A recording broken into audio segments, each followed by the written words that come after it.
So guys, आज दिन के आखिर में अडानी ग्रीन एनर्जी वापस से 1160 को कहीं ना कहीं टच करता देखने को मिला। अब देखना यह है कि 1160 जो कि इसका इंपॉर्टेंट रिस्ट्रिक्शन है अभी के लिए, ये कमिंग सेशंस में ब्रेकआउट होता है या नहीं।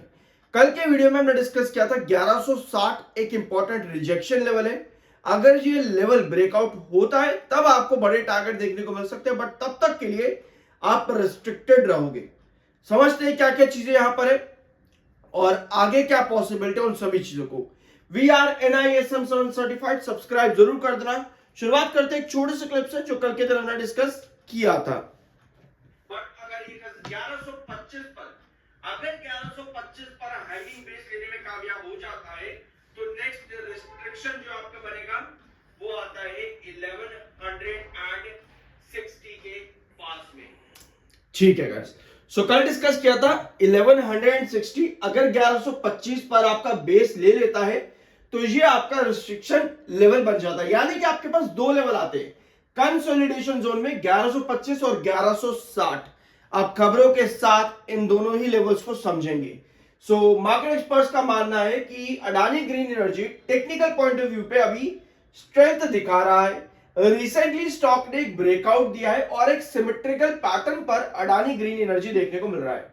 बुलिश कैंडल और हाई वॉल्यूम्स और साथ में वापस से बाइंग इंटरेस्ट जो मार्केट में इन्वेस्टर की तरफ से है, इन रीजन से अडानी ग्रीन एनर्जी बुलिश है।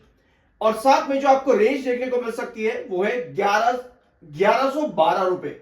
ये है एक्यूमुलेशन जोन 1112 से लेकर के 1047, ये स्टॉक का एक्यूमुलेशन जोन है। और जो आपका एसएल है 993। अपवर्ड ट्रेंड के अंदर टारगेट जो देखने को मिल सकता है 1247 से 1350, ये रेंज है according to market experts Adani green energy में। अब ये टारगेट आपका अचीवेबल है शॉर्ट टू मिड टर्म में। ऐसा क्यों? 1247 से लेकर के 1350 ये टारगेट मार्केट एक्सपर्ट से क्यों यहां पर? इसके पीछे एक रीजन आता है कि टेक्निकल पॉइंट ऑफ व्यू पे आप एक मार्जिन के अंदर हो। 83.2 का एमएफआई जो कि बेयरिश है, 67.2 का आपका अर्स है।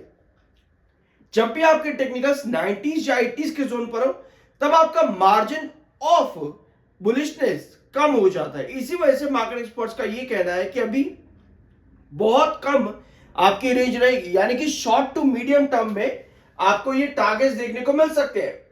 देखो, जब भी आपके टेक्निकल्स 80s और 90s पर हो आप बहुत कम मार्जिन पर आ जाते हो। और अगर आपके पास इस कम मार्जिन पर भी पॉजिटिव न्यूज हो, जो अभी आपको रिसेंटली किस स्टॉक में दिखा था, आपको रिसेंटली दिखा था BSE लिमिटेड में, if I am not wrong. सब चीजें अवेलेबल है चैनल पर, जरूर देख लेना BSE को। तो इसी वजह से जब आपके टेक्निकल्स 80s और 90s पर हो तो आपके जो मार्जिन है वो कम हो जाते हैं। बट अगर आपके पास पॉजिटिव न्यूज है इसके रिगार्डिंग, कंपनी या स्टॉक के रिगार्डिंग आपके पास पॉजिटिव न्यूज है, तो उस मार्जिन को कवर करने के लिए स्टॉक वापस एक अप ट्रेंड को चलाता है। ठीक है, जिसमें 1160 एक रिस्ट्रिक्शन जोन है। अडानी ग्रुप जो है 40,000 करोड़ तक का आपको एक ही सेशन में मार्केट कैप बढ़ाता देखने को मिलता है कल की रैली के बाद में। ठीक है, लगभग 40,000 करोड़ के यहां पर जो है मार्केट कैप बढ़े हैं अडानी ग्रुप के स्टॉक्स में। और ये रैली आज भी कहीं ना कहीं कंटिन्यू होती देखने को मिली है। स्पेसिफिक रीजन अगर हम अडानी ग्रीन एनर्जी के देखें तो कंपनी ने कमाल के रिजल्ट्स दी, जहां पर प्रॉफिटेबिलिटी स्टैंड अलोन बेसिस पर कंपनी के बहुत ज्यादा परसेंटेज से इंक्रीज हुई है, both quarter on quarter and year on year basis पर। और रिजल्ट्स आपको चैनल पर मिल जाएंगे, both consolidated and stand alone. ठीक है, वेयर एज इन सभी अडानी ग्रुप में एक अडानी ग्रुप का स्टॉक जो है अडानी पावर, वो थोड़ा सा फीका नजर आ रहा है इस समय। रीजन बीइंग अडानी पावर में कप एंड हैंडल का फॉर्मेशन था। सारी वीडियो चैनल पर अवेलेबल है अडानी पावर से रिलेटेड। पिछले 1.5 महीने में हर दिन आपको वीडियो दिया अडानी पावर पर। ठीक है, अगर आप चाहते हो अडानी ग्रीन पर भी इसी तरह से आपको रेगुलर अपडेट्स मिले तो सब्सक्राइब जरूर कर देना। तो अडानी पावर थोड़ा सा फीका नजर आ रहा है क्योंकि कप एंड हैंडल का पैटर्न वहां पर कंप्लीट हुआ।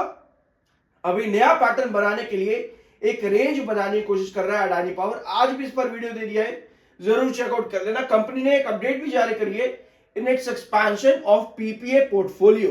तो इसको जरूर चेकआउट कर लेना आज के दिन। सो अब आते हैं आपके चार्ट पे। ठीक है, ये है आपका 1160। 1160 ये आपका रिस्ट्रिक्शन जोन आता है। कल भी आप मतलब काफी करीब हो पिछले 2 सेशन से। 1160 आपका ऑलमोस्ट आ ही रहा है पिछले 2 सेशन में। आज के सेशन भी अगर आप देखोगे इस जोन के आप काफी करीब आ रहे हो। 1160 ये प्रॉपर जोन जहां पर अभी आपकी कैंडल बन रही है आज और कल के सेशन में, ये आपका रिस्ट्रिक्शन जोन है। पहले भी आपको यहां से गिरावट दिखी है। और क्या सीन यहां पर है, क्या आपको यहां से ब्रेकआउट मिलेगा? अगर आपको हेवी टेक्निकल्स पर ब्रेकआउट चाहिए होते हैं ना, आपको साथ में पॉजिटिव न्यूज भी चाहिए होती है। अगर आपके पास पॉजिटिव न्यूज है और किसी एक रिस्ट्रिक्शन लेवल पर आपका हैंगिंग बेस बने जिस तरह से अभी बन रहा है, तो उस कंडीशन पर आपका ब्रेकआउट पॉसिबल बन जाता है। तो हमें देखना यह है कि 1160 पर कितना स्ट्रॉन्ग आपका हैंगिंग बेस क्रिएट हो रहा है। 1160 से लेकर के 1125 ये आपका बनता है कंसोलिडेशन जोन।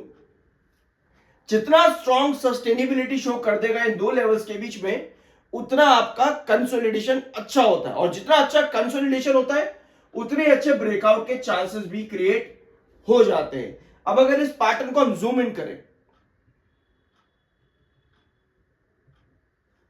ये 1 आवर टाइम फ्रेम का चार्ट है। अगर आप यहां पर देखोगे आपको नजर आ रहा है कि आज के सेशन की कैंडल ना दिन के आखिर में काफी स्ट्रॉन्ग सस्टेन करी है। सेलिंग नहीं आई है, लास्ट के 1 आवर टाइम फ्रेम पर सेलिंग नहीं आई है, बल्कि एक बड़ा मोमेंटम मिला है।